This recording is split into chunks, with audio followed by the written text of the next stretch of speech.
Je pense que tous les enjeux étaient excellemment présentés dans toute leur complexité. Deux interventions brillantes, donc on a de la matière pour discuter.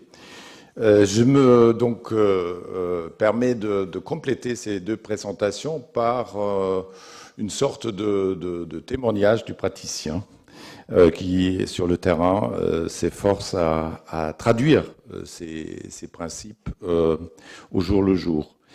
Comme vous voyez, j'avais donné à ma petite intervention le titre ingénieur citoyen comme idée régulatrice pour la conception des dispositifs de langue. Pourquoi ingénieur citoyen? C'est le livre que vous voyez là, que nous avons publié l'année dernière avec un ensemble d'articles sortant de la pratique de nos collègues. Et quand on a cherché un titre pour ce livre, eh bien, l'idée de le nommer ainsi est venue aussi de cette complexité, c'est-à-dire, selon Kant, une idée régulatrice nous aide à créer de l'unité dans la complexité des choses. C'est-à-dire, ça n'existe pas, en fait, la liberté n'existe pas, mais ça nous donne, comme idée régulatrice, des possibilités d'organiser nos pratiques. Et donc, ce n'est pas une prétention de dire nous formons des ingénieurs citoyens, mais c'est donc une idée qui peut guider ce que nous faisons et que nous planifions. Je vais dans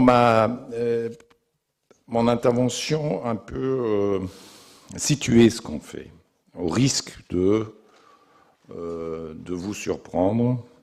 Je pose la question simple, à quoi sert un département de langue? Beaucoup de choses ont été dites, je vais reprendre cette question.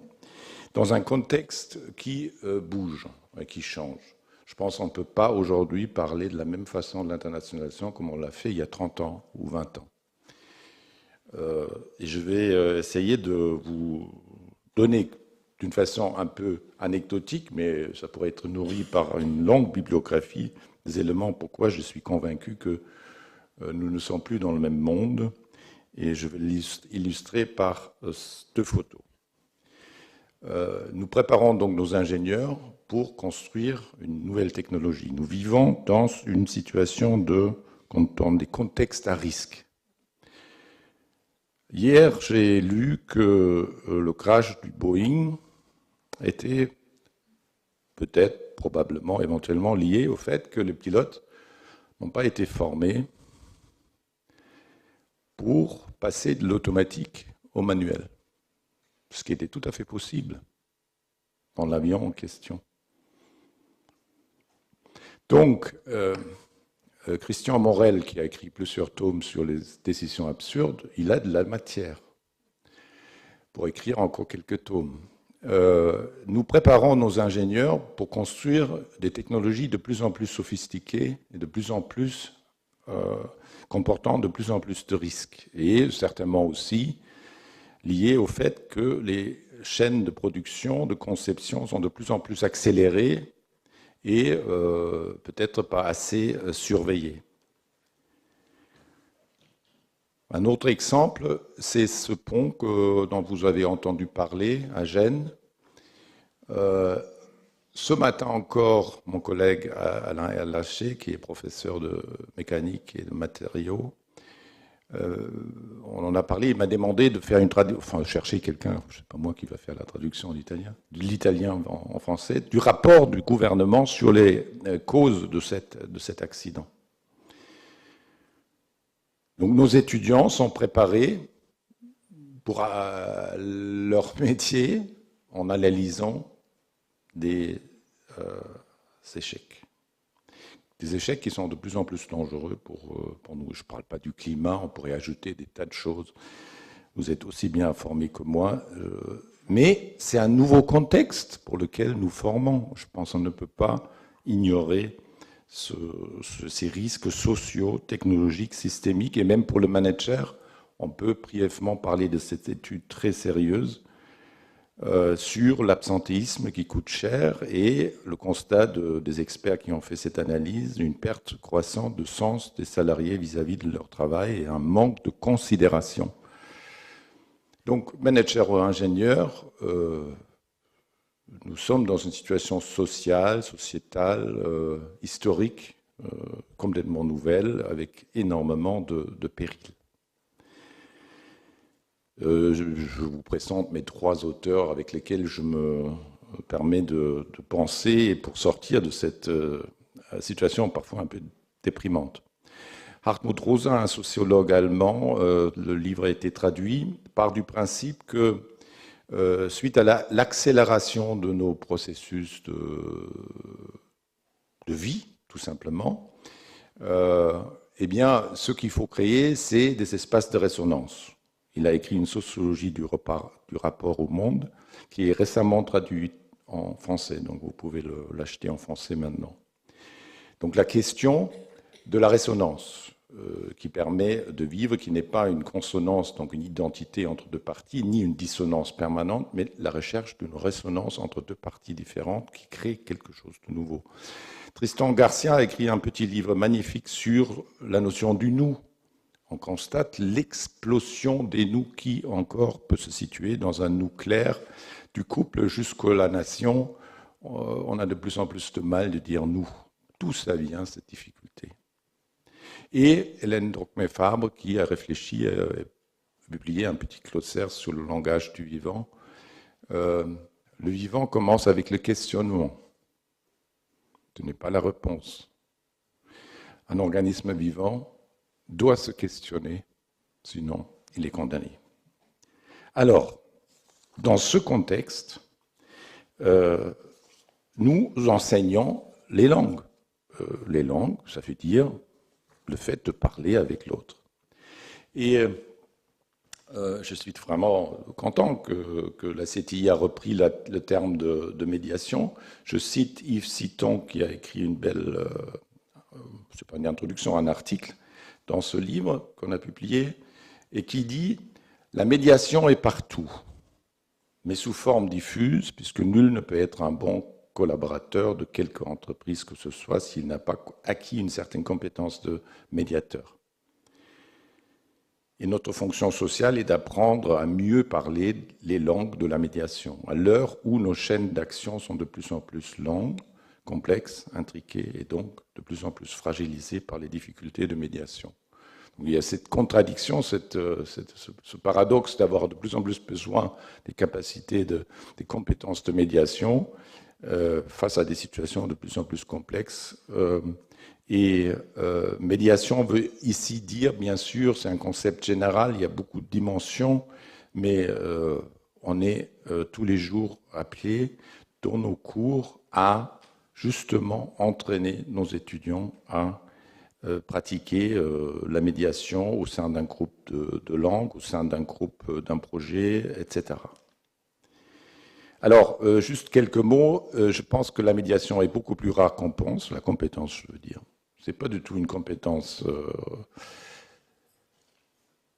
très répandue.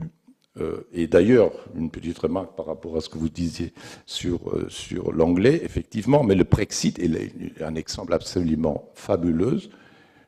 Ça montre une chose, on peut très bien ne pas s'entendre en parlant une seule langue. Donc, l'anglais ne reçoit rien. Il ne faut surtout pas croire que parce que tout le monde parle anglais, qu'on va sortir du tunnel. Non. C'est justement parce que je propose 4 compétences, micro-compétences qui composent un peu la capacité d'être médiateur. C'est déjà un rapport à moi-même. Est-ce que je suis capable, entre je et moi, à faire des choix dans des situations de communication? Me taire ou ne pas me taire, c'est une décision à prendre. Parfois, il vaut mieux se taire. Deuxième savoir-faire, reformulation sans jugement moral entre je et l'autre. Je peux déjà essayer de trouver les mots qui lui conviennent et qui ne sont pas les miens. Il y a aussi le savoir-faire, c'est-à-dire faire une synthèse collective. La troisième entre je et le vous et le nous. Écrit, rédigé, contribuer à une sorte de base de travail qui est partagée. Et quatrième savoir-faire, créer des synergies vivantes, c'est-à-dire on est capable même de co-créer des espaces de résonance. Je reviendrai à cette notion d'espace de résonance. parce que c'est une émergence de quelque chose qui est nouveau. On n'est pas dans la reproduction des solutions. On est aujourd'hui, quand on est médiateur, obligé de chercher la solution. Elle n'est pas prédonnée. C'est ça qui est absolument essentiel.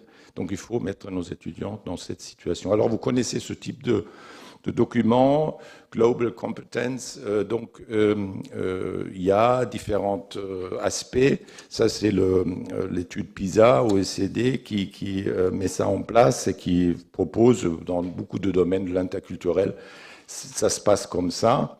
Je vous le montre parce que c'est composé par différentes choses. Donc, examine local, global and intercultural issues, understand and appreciate the perspectives of world views and of others, engage in open, appropriate and effective interactions across cultures and take action for collaboration, collective well-being and sustainable development. Donc on a tout le domaine du développement durable avec donc des savoirs, des valeurs, des compétences et des attitudes. Voilà. Moi, je suis plus très satisfait de ce genre de présentation des enjeux. Pourquoi on a développé au pont une autre vision? Parce que je pense qu'il faut intégrer dans ces objectifs ce qui les rend difficiles à réaliser. Donc, je sais que vous faites tout ça, hein, c'est pas du tout pour donner un exemple, mais ça peut montrer comment on peut traiter la question. Nous avons pris la décision de réunir les domaines de sport, sciences humaines et langue culture pour mettre l'accent sur la démarche commune, la production commune des compétences transversales. Alors, ça implique bien sûr la connaissance de soi du monde à travers des cours. Il faut des connaissances, favorisant l'ouverture d'esprit avec le but final de savoir composer avec l'autre, coopérer avec l'autre. Et par contre, on dit souvent, oui, il faut savoir travailler en équipe. Très bien. Mais, rarement sont les documents qui parlent clairement de la difficulté de travailler en équipe, c'est-à-dire de savoir profiter du débat contradictoire. Christian Morel le souligne dans ses livres en permanence.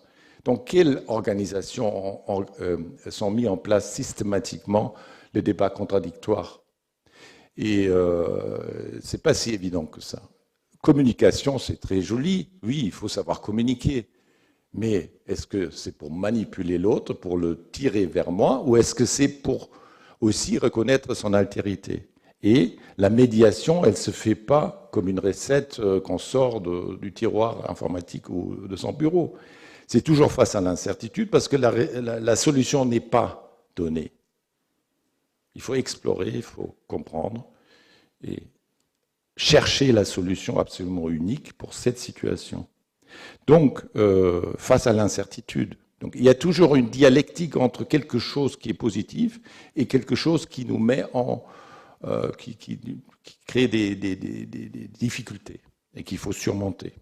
Voilà, ça c'est une autre façon de voir. Après, vous avez, là aussi, vous le faites, je ne vous dis pas comme exemple, mais vous faites tous, je vous connais, et vos écoles et vos pratiques, c'est un enseignement incarné, c'est-à-dire c'est pas l'enseignement des langues, ça peut se passer comme vous voyez sur une photo dans un labo avec l'écran, avec des étudiants américains, avec des voyages, avec des débats, avec les tandems qui sont plus que juste apprendre ensemble, mais aussi incarner la culture ou le théâtre et le mouvement dans l'espace.